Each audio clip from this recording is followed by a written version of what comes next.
Okay, so welcome back. So in this video, again, we will be having an example kung paano kumuha ng critical numbers. Okay? So again, first step, just get the derivative of x. Second, equate to 0 and check if within domain. Okay? So we have here now f of x is equal to x squared ln 3x plus 6. Okay? So let's take the derivative. So f prime of x is equal to, so x squared times 1 over 3x, okay, chain rule, times 3 plus ln 3x times 2, okay, 2x, right?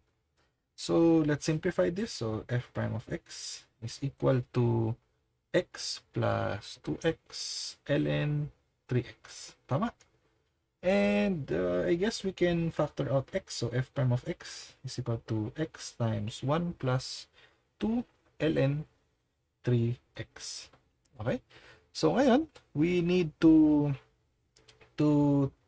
look for values kung saan magiging 0 ito.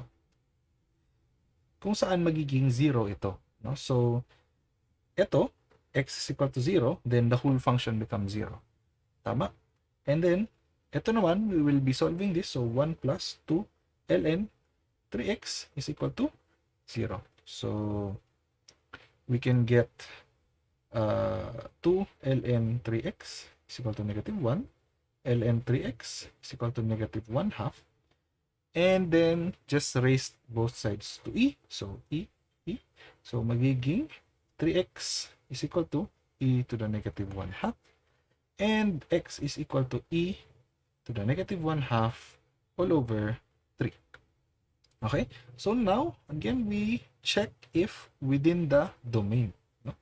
So we have here two critical numbers. So x is equal to 0 and x equals e to the negative 1 half all over 3.